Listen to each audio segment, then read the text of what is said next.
Hello, everybody. It's another beautiful Monday in October here as we're kind of count down the last 10 or so days. Just getting some work done today, getting some stuff in order. Got a busy week coming up. Not looking forward to it already, but it's a Monday. It is what it is. And I thank you all for listening for episode number 9 here at Flamescast. Just myself today. I think Neil's just a little bit tied up today. It's all good. No worries.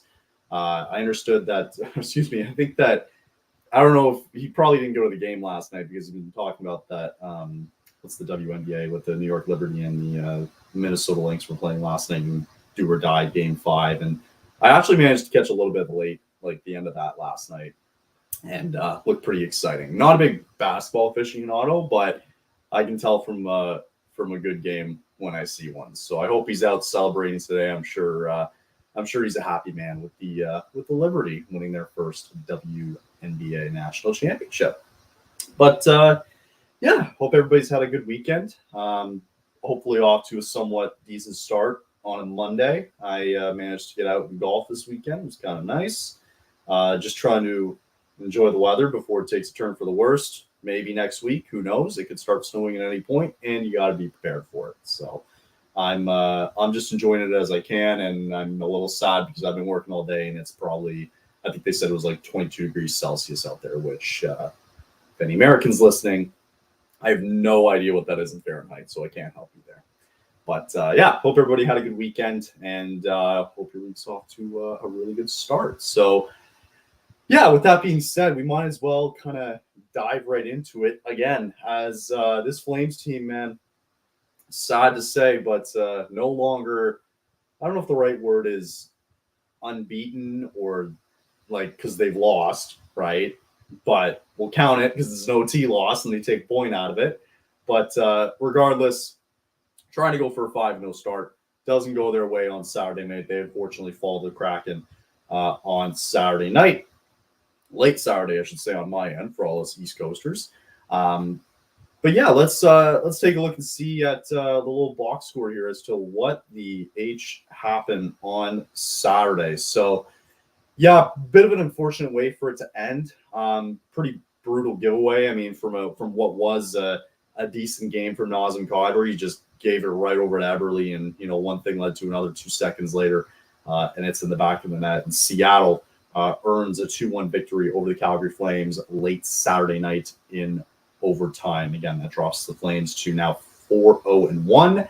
However, with the overtime loss, that is still the best franchise start through 5 games in history.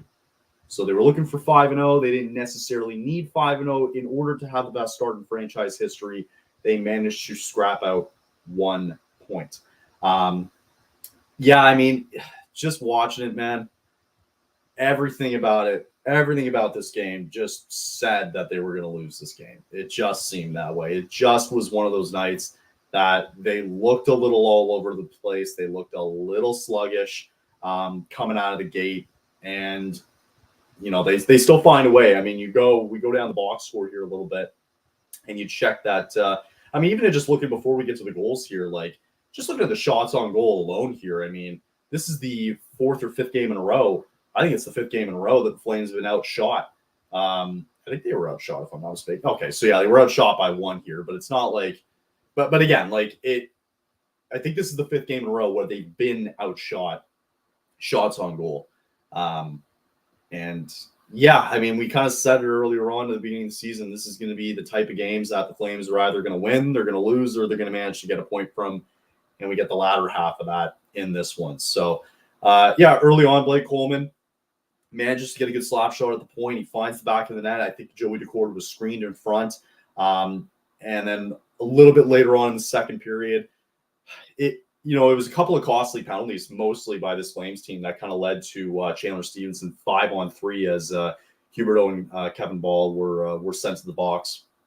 A bit of an unfortunate way to go about it. You give them a 5-on-3. I mean, how many times are you going to see teams take advantage of that 5-on-3? And Seattle just managed to do it. They were buzzing all night. I think it was just kind of only a matter of time. So the fact that Calgary even got to overtime and it wasn't a bit of a track meet, even though the shots in that category say otherwise. Yeah, I thought that Seattle more than deservingly should have won this game, and they did. Good for them. Just again, looking at the side here, I think the game says this is just one of those situations where I think the game just says more about the stats. You had 16 giveaways on either side, but it seemed like Seattle was just controlling the play from second period onwards. It was pretty neutral in the first, but just felt like Seattle had this game in full control on Saturday night. And, they minimized their takeaways. They had, it says it right here, man. They had 6 power play opportunities this game. And that's something that Ryan Huska was trying to allude to and trying to have a little bit of discipline with this team to avoid taking stupid penalties, avoid to try to stay out of the box. And doesn't work here and leads to a game-tying goal there in the second period. And, for the most part, I thought Daniel Vladar was the one who saved this team from anything less than a point on Saturday night. I thought Vladar was absolutely sensational. I thought he was making, again, some key saves. And like we've seen it so far in these first 5 games, it's been this goaltending, man, that has just kind of stood on their head, and they're making big saves when they need to. And so far, so good, man. This goaltending, man, has been really something to watch, and been really happy to see what Vladar has been able to produce over the course of this game and so far over the course of the season. But yeah, you kind of go into overtime, and it sucked because it's like Kraken win the draw, and then all of a sudden, the Flames look like they're going to break out. And then I don't know if Kadri just lost his footing or if he just lost the side of the puck in his skates or whatever it was along the right side of the boards. And, Eberle just goes and picks it up, and see you later, game over. It was a bit of a crappy way for it to end, because you go into overtime.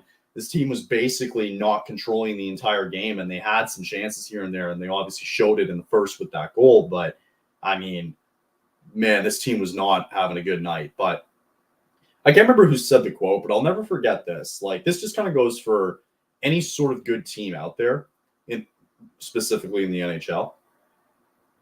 If you're able to lose a game and it's not your night and you're just having one of those off nights, but you're still managing to get a point out of it, that's a good night still for you. That's the thing you have to understand. Like, this team, just like this team and every other team, we know this, right? It's just something I'm kind of harping on a little bit. But you're going to have bad nights. Every time that, I think it's so funny that every single time I see, whether the Flames lose or the Leafs lose or whatever, right? You see everybody just harping on these guys afterwards like it's the end of the goddamn world, right? And this is wrong and that's wrong and all this is wrong. And it's like, you got to take into context that you're not going to win every goddamn game coming up this year, right? And not to say, I'm not sitting here saying the Flames deserve to win on Saturday. The Kraken 100% deserve to win that game on Saturday.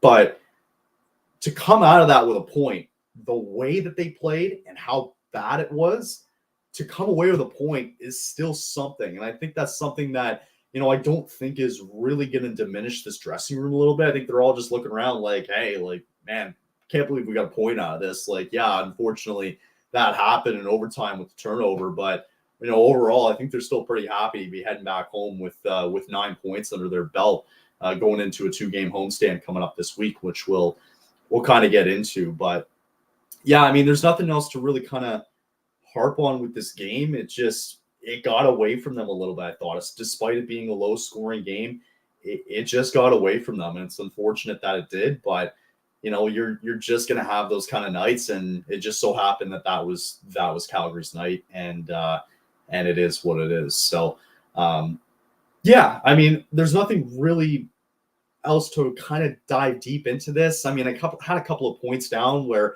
I kind of covered them already, where they were relying on Vladar again to make some key saves, just like Dustin Wolf has done this year. It's kind of a scary thought going a little bit forward, knowing that, in a lot of these kind of close-ish games, they're really relying on their goaltenders here to make some really key saves in some big moments, and in some games where it could have gotten away from them. They still managed to find a way to either get a win or so far a point up to this part of the season. So it's great. I don't know if it's sustainable, but we're going to find out, right? And they're going to get good tests this week, especially at home. But yeah, it's certainly not sustainable for the whole season, right? But I'm again sitting here arguing that this is still a really good situation to have where you're simply just going back and forth, going off of the health of these guys and of Dustin Wolf and Daniel Vladar. And you're just playing off of, okay, you're healthy, we're just going to switch this out. And they're basically kind of just working on this together. Like, let's just see who's healthy enough to go the next night and who's ready to go. And so far, they've just been going back and forth each game. We're 6% of the way through the season. And, we're just, we're kind of seeing the results so far of just kind of sharing the net a little bit. And so far it seems to be working. And I'm very pleasantly surprised. And I'm sure a lot of people are too as well. Yeah, just kind of looking back here a little bit. Nice to see Blake Coleman finally get his first of the year. Nice way to get on the board. He got Backlund getting another assist. That's his second point of the season, I believe, or second assist, of the season. I think that's how they do it on NHL. I'm not entirely sure, to be honest, but either way, it's just nice to see Coleman get on the board. But the big thing I want to go back to in this game, despite the goaltending being, again, for me, kind of standing out with this team, man, it's that 5-on-3 that, like, you don't know what could happen, right? I mean, if Seattle doesn't go 5-on-3 because of the stupid penalties that Huberdeau and Ball took, you're maybe sitting here having a different conversation, right? So overall, like, I'm not trying to sit here and say that they were god awful on Saturday. I just thought the game kind of got away from them a little bit. They were at least, I don't want to say they controlled the entire game, and not saying that they did it all. I thought Seattle kind of won the game there in the second, third, and obviously in overtime. But just kind of watching that unfold, I don't know, man. I thought this kind of slipped away from them, and to all of a sudden, like, you see them score 6 goals, 5 goals. Then they have Chicago, 3 goals, whatever, right? Like, kind of see it disintegrate down to this. And they've been actually pretty good in Seattle recently. To kind of see it fall like that was just a little unfortunate. And yeah, I mean, I don't know if they deserved it. Maybe they did, but again, sometimes you're gonna have bad nights and you walk away from this with a point. You're going to be happy with it at the end of the day. And I think that's just something that Calgary's just kind of grateful for. So yeah, other quick notes I had really, we already talked about the careless turnover. A lot of just simple mistakes, just trying to get back to it. I just thought that, they showcased the Coronado line up there on top with Kadri and Kuzmenko. I thought that line was fine. I just thought that, with the success, I definitely spit on this mic here. Hold on one sec. There we go. With all the success that top line has had in Coronado and Kadri and Kuzmenko that they kind of had all night. Like, they had a good night, but I don't think it was really showcasing offensively. Like, yeah, they had some good looks, but I don't think it was anything that was really testing Joey Decord. Like, you go and look back at this, I think that Seattle had way more chances to make some noise this game and could have broke out in this game compared to what Calgary tried to do, especially just looking at that first line. So, but who knows, right? We're going to go in on Tuesday, and, they changed a bit of the pairings that we saw defensively, especially from, I believe they paired up Weegar with Barrie. They wanted to try that out. I didn't necessarily like it. I'd like to see Miromanov back in that lineup paired with Mackenzie Weegar. I just like that big body presence that he showcases, and you let Weegar do the offensive stuff if he has to be that fourth man coming up, and Miromanov just has to kind of stay back and be that defensive defenseman, with why they have him up there.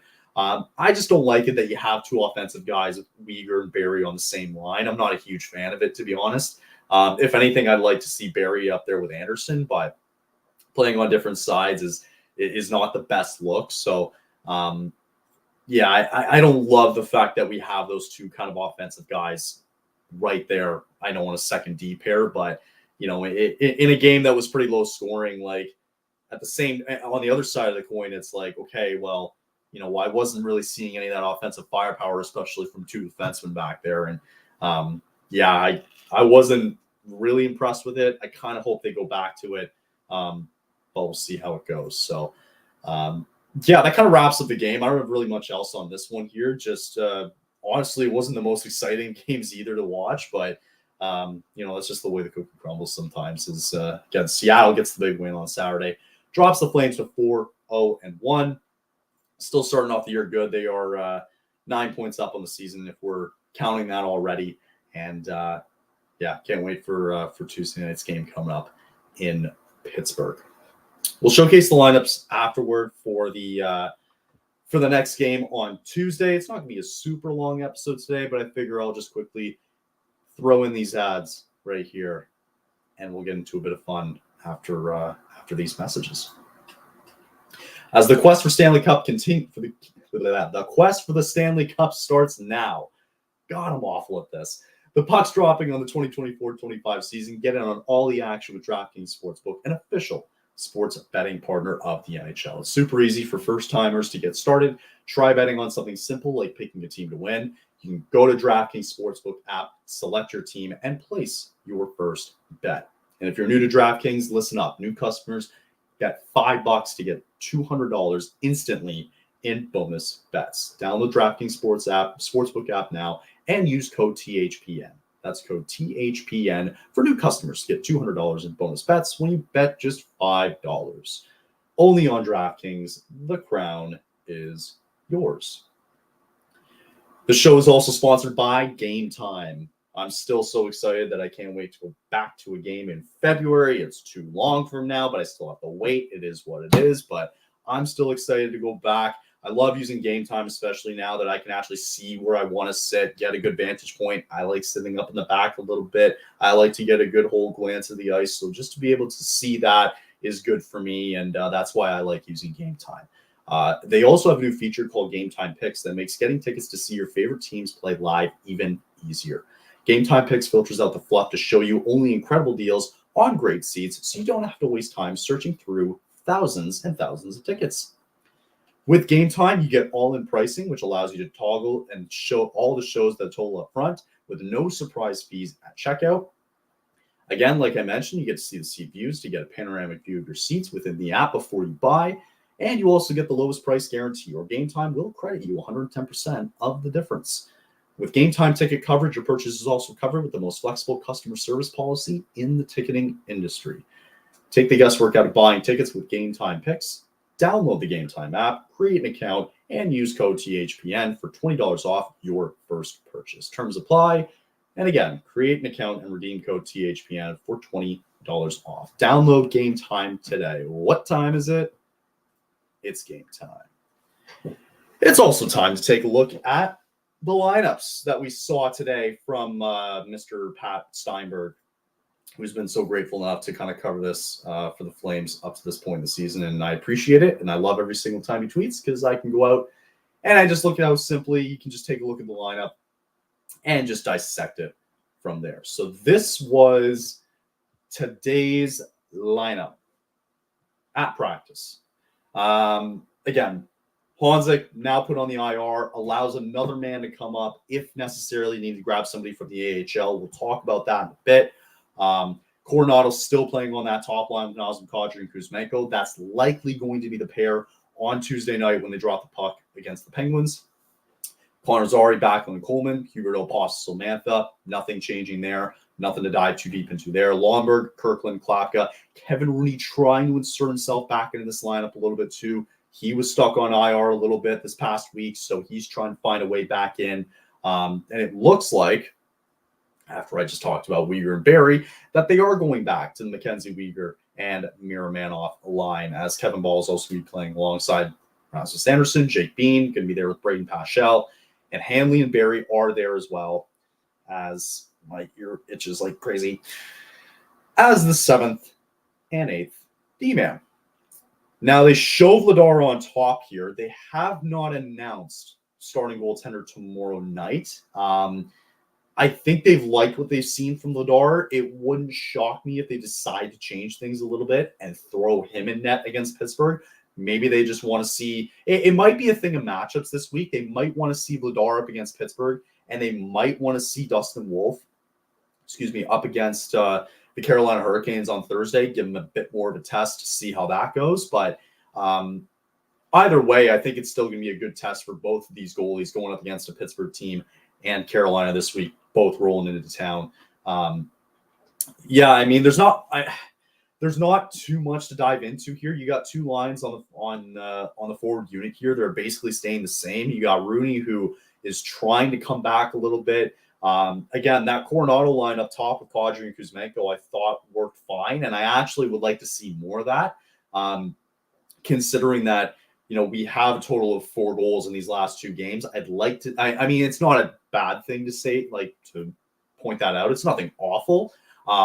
But if at some point something's going to pop here offensively, still outside of the first 3 games where they had like 16 goals in 3 games, for some reason I still want to see a bit more, and I want to see more from Kuzmenko, Kadri, and Coronado here. I think you got 3 capable guys here who are more than capable of putting the puck in the net.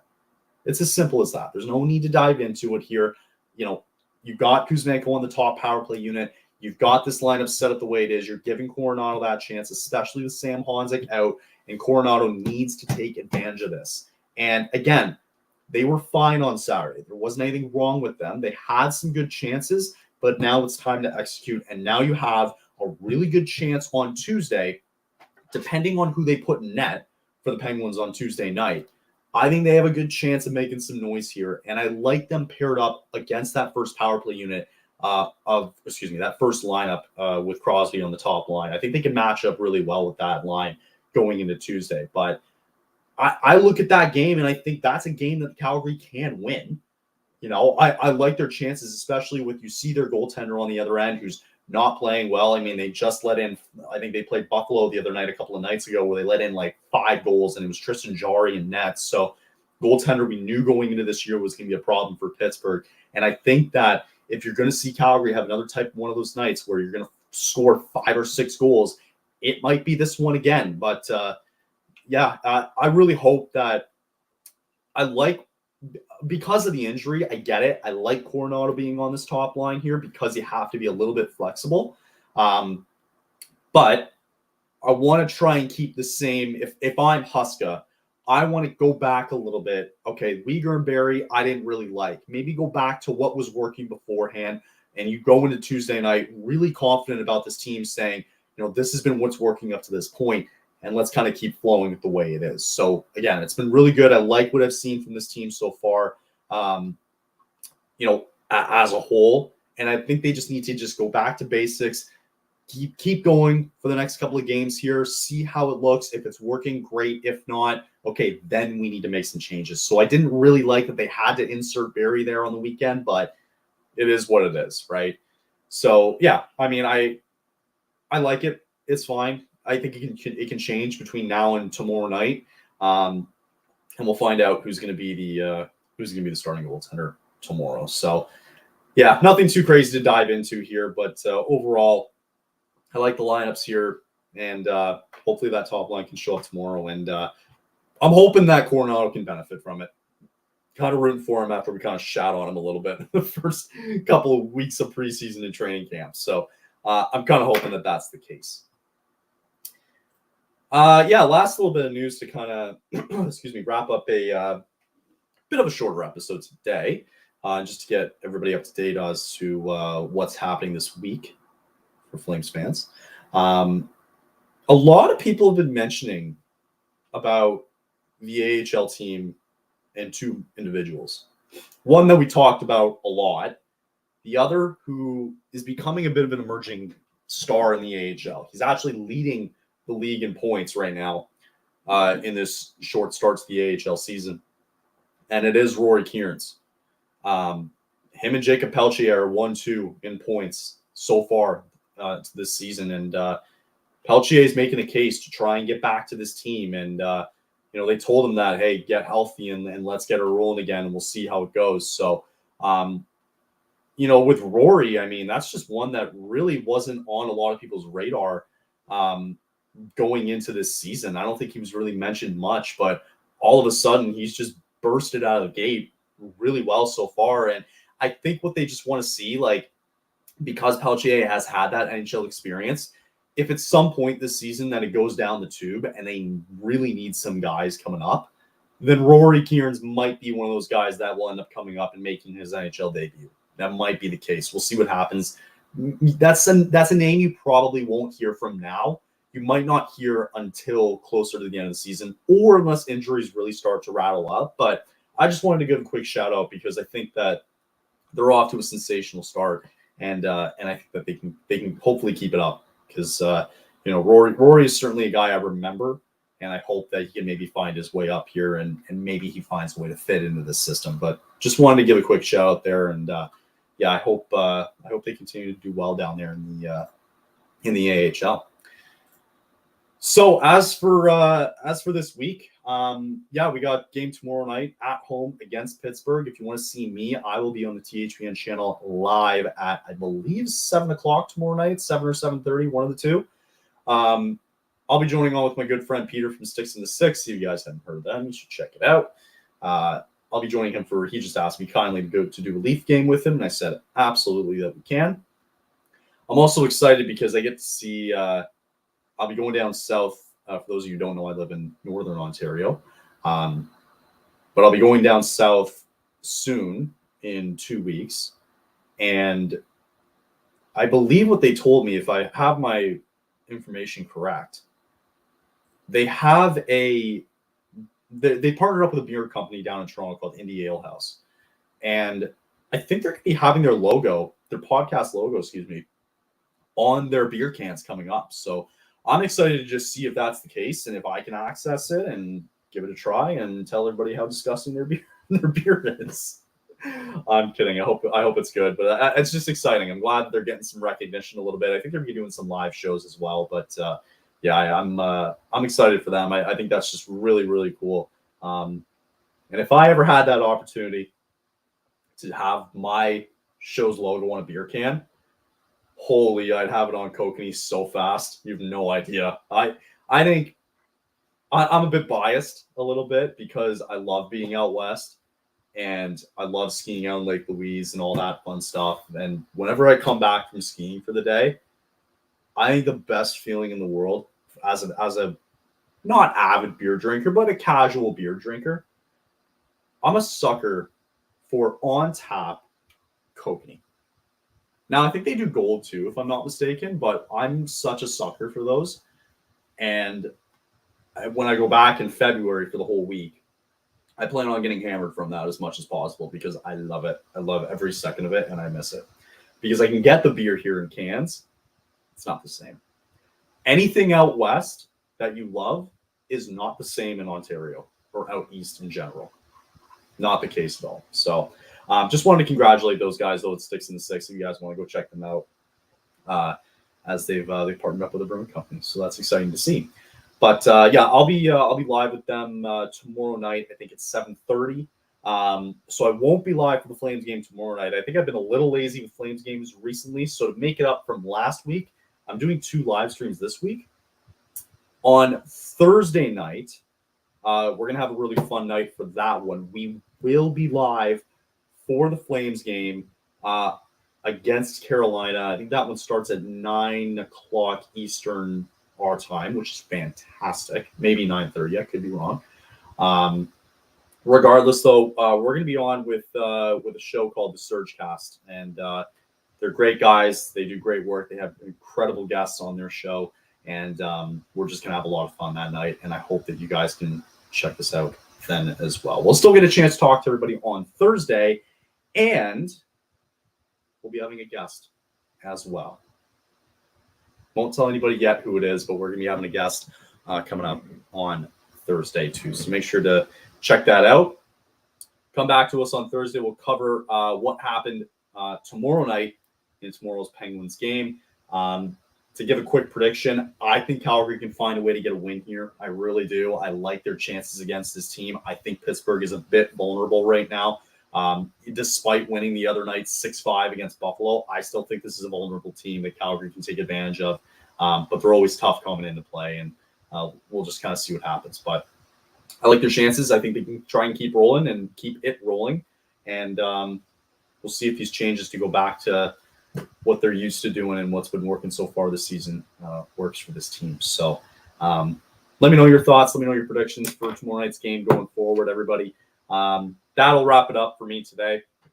We'll probably have Neil back on Thursday. He's probably hungover, who knows, from celebrating the WNBA championship last night. Congrats to the New York Liberty. But yeah, we'll have him on Thursday. We're going to have a special guest as well, too, on Thursday. And hope you guys can check that out. And again, I will be live Thursday night on the THPN YouTube channel for Flames Hurricanes. And we'll be back on Thursday to recap whatever else has happened this week. Oh, you know what I'm thinking of actually, too, right now that I didn't even cover? And I probably should real quick. That it was big news.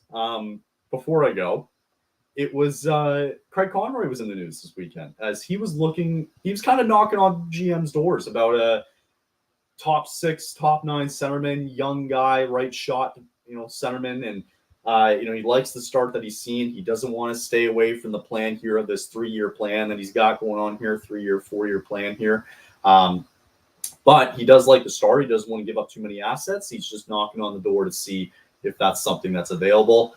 My thoughts on it, I think it's too early. I think that it's just a casual conversation right now from the looks of it. And he's not really desperate. He's also not looking to give up a ton of picks or important pieces to this team in order to go make that move. I just think that if there's a team that ends up falling off the rails at some point this year and they are looking to explore that type of option, then maybe he's just making those introductions saying that's something that we're looking for going forward. Maybe there's a disgruntled centerman out there that just needs a new change of scenery and he can find a start here in Calgary. That's what I make of it. So I apologize for not bringing that up. I know that was kind of big news, but yeah, I thought I'd bring that in, and that will do it for today.